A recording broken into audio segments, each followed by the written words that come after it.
I'm Cynthia James, and this network is about changing lives one woman at a time.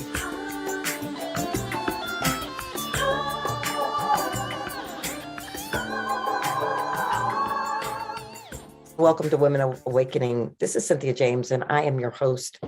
I get the honor of bringing to your home, to your space, women that are inspiring to me, women that are making a difference on the planet, women that have said yes to their soul's guidance, because I believe it's a time of women emerging. And so what I get to do is bring to you so that you can see, sense, and feel women that have stepped forward, that have found their courage to say yes to their life. And so I'm grateful that you're here.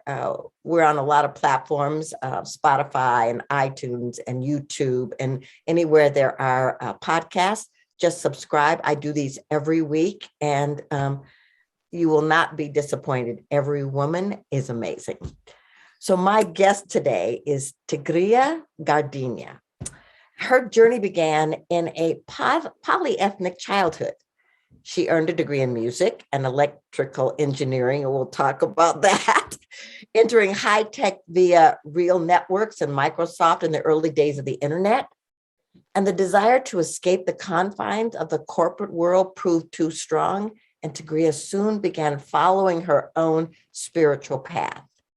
So she co-owned a circus, produced intentional dance events, taught Kabbalah, and even toured with Cirque du Soleil. Whoa. Today, she is a nature-inspired mentor and leadership coach. Her studies focus on plant intelligence, the effects of plant music on human health, social innovation, and ecosystem thinking. She has the honor of being a Dominher citizen in Italy. I have been there many times, and how wonderful that she lives there and gets to be in that energy every day. And Tigrilla is a world ambassador of plant intelligence and champions connection to nature as the basis of long-term health, happiness, and success. Tigrilla, welcome. I'm so grateful that you're here. Thank you so much. I'm really excited to be here. Well, I just want to start. Okay, multi-ethnic. How did you grow up? Because it's interesting that you first stepped into music and technology. So how'd you grow up? So I grew up in, as you can tell, even though I live in Italy, I'm not Italian, I'm American, but I'm actually Cuban American. So I grew up in South Florida in Miami, which anybody who's been to Miami, especially my generation, knows that it was really North Cuba. So I'm actually Cuban. My parents were both, Cubans. So a lot of people ask me here, like, which one of your parents was Cuban? I'm like, both. That's why I'm Cuban American. And so the beauty of growing up in South Florida in the time that I did, and especially Miami, was the fact that we were able to live both cultures fully. I never felt like I had to sacrifice being American for being Cuban or vice versa. We celebrated, the day of Jose Marti just alongside Thanksgiving. And in my family in particular, we embraced every aspect of both cultures fully. Language, music, food. You could go down any street in Miami and enjoy both of those depending on where you are. And I think that informed the idea that, to me, duality never had to be mixed or separated out. Like, everything was mixed in. We didn't have to separate things out. And so when I got to the chance to study, and I was doing when I was going to college, after some experimentation, I realized that, well, wait a minute, like, I love music, I love math. Why don't I bring those two together and do music engineering and electrical engineering? Well, that's incredible. So you must have a very strong linear brain that understands big concepts, which I love. So you were at the beginning of the internet, real networks and Microsoft. And how was that, not only being there, but being a woman there? Yeah, the being a woman part was an interesting aspect, to be honest, and something that in some ways we didn't even realize that there was a problem because we were so deep in it in some aspects. I mean, on one hand, I have to say that there was a lot of women in tech. Like, my first boss when I came into Real Networks, which back then was called Progressive Networks, it hadn't even evolved into Real Networks, was a woman. But you almost didn't realize, because there was a fair amount of women, that the women only reached so far up and that there was a glass ceiling.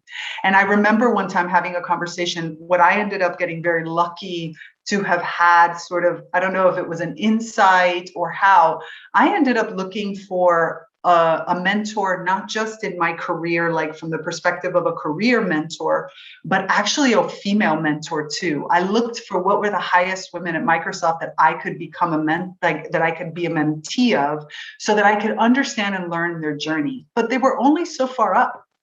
And when you would talk to them about it, even they didn't see the glass ceiling because they were immersed in it. They were convinced that the men above them had, for whatever reason, other qualifications. So it was a very different time than it is now, where I think there's a much greater understanding that the play field is not level, and that we're not playing with the same deck to a certain extent. Back then, honestly, we thought we had it all. And then all of a sudden we just stop, and you're like, wait a minute, why is that person getting promoted? I remember a boss of mine, a wonderful boss that I had, who literally came to me one day and said, I just want you to know, you're about to hire somebody who's going to work for you and is going to make more money than you.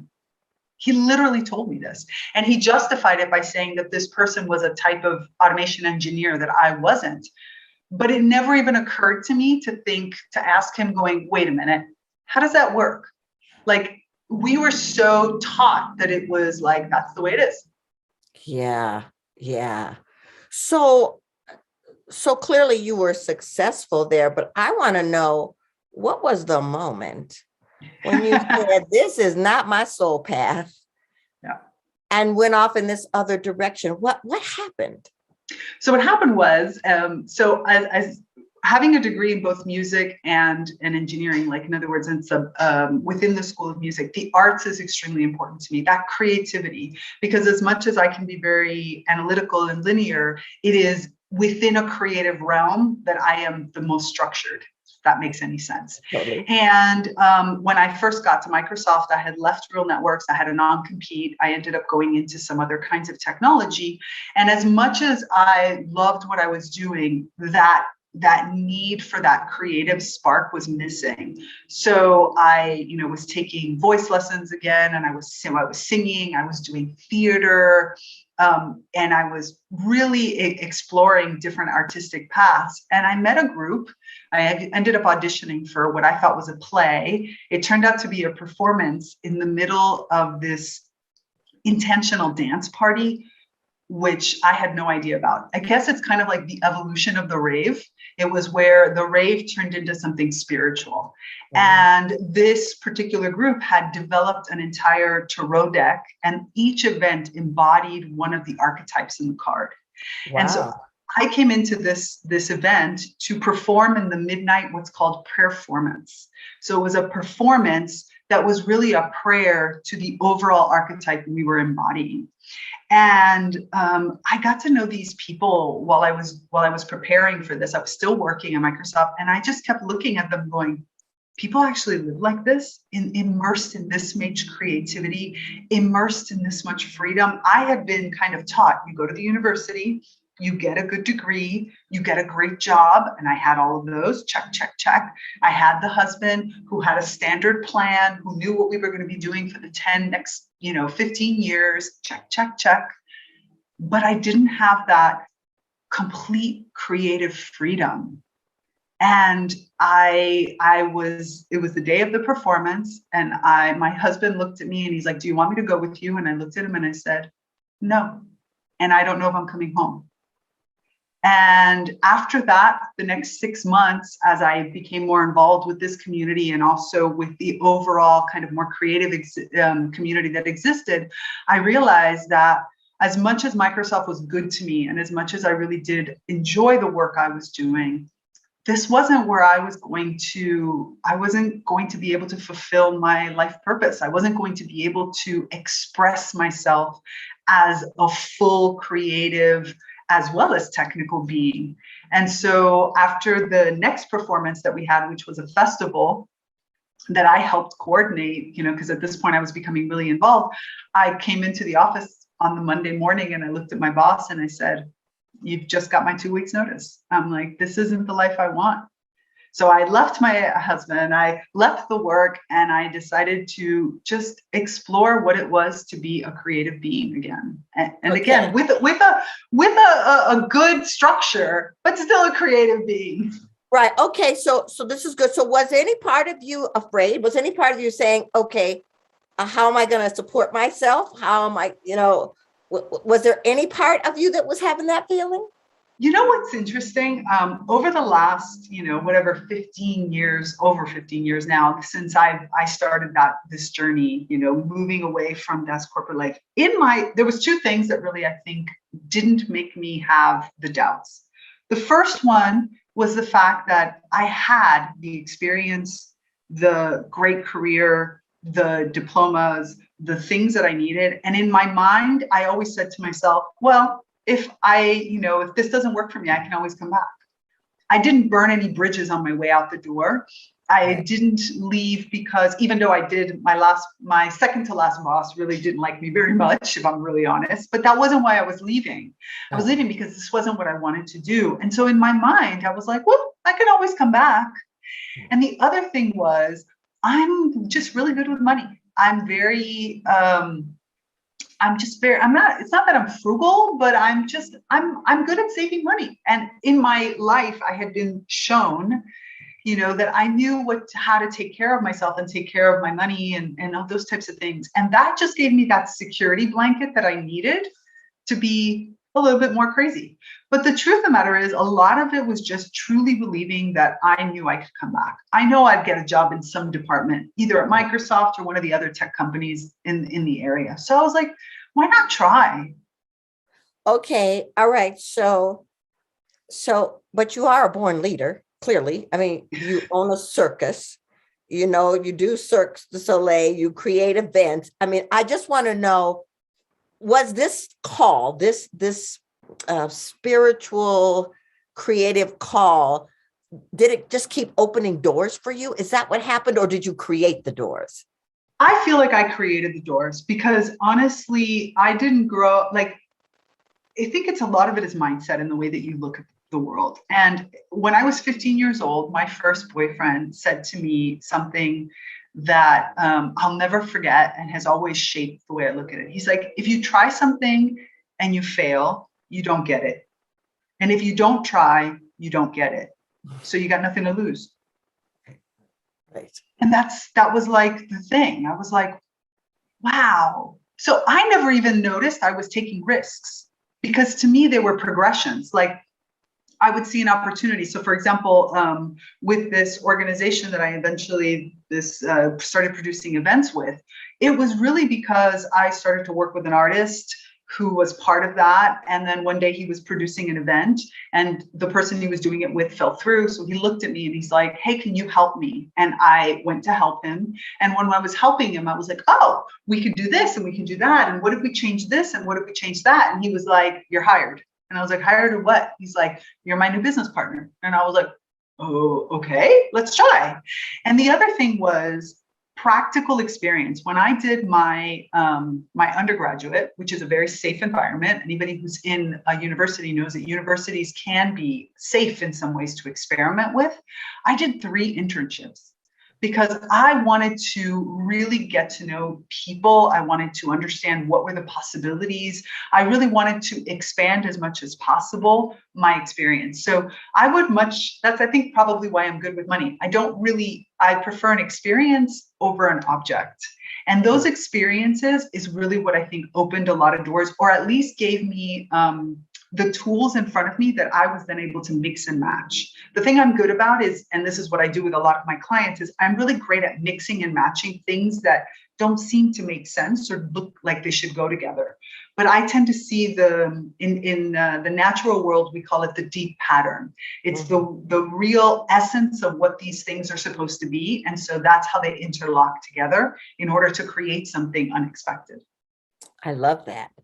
Well, and that leads me to Dom and her. And so it's really interesting to me. You are one of those people that's a both and. Oh, I'll do music and I'll do engineering, and I'll own a circus and then I'll create events.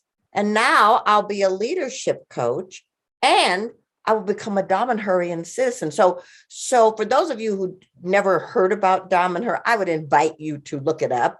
And it's like a magical, mystical place in Italy between Turin and Milan. And the temples of humankind are there. And it's really like art on steroids with spirit infused in every little fiber. So I want to know, first of all, how'd you get to Dominhur? And were you already a leadership coach when you got there, or did that develop? That developed. So how I got there is actually, I'll give you a very, very brief kind of history. So I leave the United States on a tour with Cirque du Soleil because my partner at the time says to me, I really want to work for Cirque. He was one of my techs. And I said, great, we're going to make it happen. And I devised an entire plan to clear our karma and clear us of attachments so that he could get this job and we could go. And that was really opening doors on my own. Like, I was just like, we need to clear the attachments. We need to get rid of all this stuff. We need to clear up any debt. We need to do all these things so that when the call comes, we can just get on a plane and go. And so that was what brought me initially to Europe. A series of things happened while I was here. At the time, I was also teaching. I was still producing events in the US and I was teaching Kabbalah. And so I was able to, when I left Cirque du Soleil, I was able to then just move into that. And I was living in Barcelona at the time. I came to Dominhur on a whim with a group of friends because being a spiritual teacher, I had heard of it. And my best way of explaining to what Dominhur is to people, besides the fact that it's one of the largest spiritual eco communities in the world, but more than anything, it's Hogwarts for adults. That's how I think of it. It's like living in Hogwarts. And so I came to visit. And I met some people here, and some of them were like, "Oh, you should really come. We have such a need for your skill set." And I was like, "No. Like, if I was to live with other people, I would kill somebody. So no, that's not okay." Wait a second, because what you all don't know is that they have these things called nucleos, and where 15, 20 people in different generations live together as community. Okay, go ahead. Exactly. And so I was like, no. But through a series of events, my roommate at the time tells me, I'm leaving the country, so you have to find a new place to live. I get a call that says, hey, I've convinced the people who are kind of in charge of the social aspects of Dominhur to give you 6 months, kind of like come and live with us, do a work exchange with us for 6 months. And then help us build out our social media platform. Because obviously doing events and producing things and producing events and doing courses and everything, you have to get really good at social media. If not, as you know very well, you ain't gonna go anywhere. And so I had amassed, based on my tech experience, a lot of knowledge of like the whole world of marketing and social media and things like that. So I was like, well, I'll go for 6 months and then I'll come home. And that was over 10 years ago. So I really came with the intention of going back to Barcelona. That was where I wanted to be. That was where I thought I was going to be. But when I got here, I ended up working on, I redid the website. I did, if you see our Facebook page, that was something I created. The blog was something I created. Like, there was a whole series of things. And as I was doing all this, I was getting more and more immersed in like the spiritual aspect. And I had been a solo practitioner. I was very into esoteric arts. Like I said, I taught Kabbalah, and all of a sudden to have this community of people to be able to share this spirituality and perform shared rituals was so enriching that I discovered that I actually really liked living in community. I loved the house with, like, you go out and have dinner and there's like always at least 6 to 10 to sometimes 20 people to talk to. And this really started to create this environment for me that after 3 months, I was like, that's it. This is home. This is where I'm staying. And I've got it. And this is where I am. Well, and it's magical. And, I mean, like I said, I've taken groups there, and 17 people with me went through a 3-year mystery school there. I mean, it's just exquisite. And I want to talk about the plants because I've considered myself a person who loves nature, but I didn't really understand the aliveness of it. And I was in Dominhur and I was walking down this hall and I'm hearing this sound and I'm thinking, what is that? And as I walk down this hall and I get closer to the end, the sound changes. But when I get down there, there's nothing there but a plant. And I look around and then I go, could that be the plant? And I move back and the sound changes. And then I move in and the sound changes. And that just blew my mind because they had this instrument where they could track the sound. And then we found out that you could do it all over in the woods there. So I want to know how you got into that. And because if you were like me, my mind was blown that they have frequencies and sound. Yeah, and my experience was really similar to what you just described. I was walking down that hall and I heard that music and I kept looking for it and I traced it down to a speaker that was connected to a box, and the box was connected to a plant. And I was like, what is this? And the thing that happened inside of me was probably because, again, I'm a musician and an engineer. And so the box was both. But more than anything, I love languages. So I speak multiple languages. I come from a polyethnic background. So I love the idea of culture and language. And when I was standing there in front of this plant, it was as if the plant was talking to me. Mm-hmm. Like the music was words to a certain extent. And I just was like, are you talking to me? Wait a minute, is the plant talking to me? And that was really the feeling. And so it opened up an entire world of the idea of plant communication and of, like you just said, it lifted immediately the veil of plant blindness. And plant blindness is something that most people struggle with, because even if you love nature, you still don't see everything that plants do for us or everything that plants are. But as I listened to this, and there's a beautiful quote, I was speaking with somebody once who's a musicologist who was explaining to me that we tend to think of music as a language, but in reality, language is a musicality because music came first.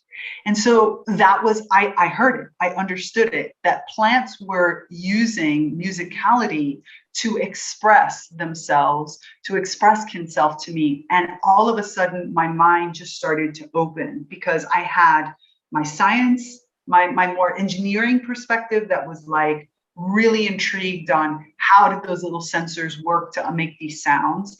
And then I had the music side of me that all of a sudden took all the years of training and gave it a reason, a reasoning that was more than just the emotions that I feel when I watch a musical or something like that, but gave it an entire message that went beyond words and started to make me realize that there was more here that I wanted to get to know. I wanted to get to know these beings. I wanted to understand what these beings were saying. And I wanted to figure out why they were talking to me.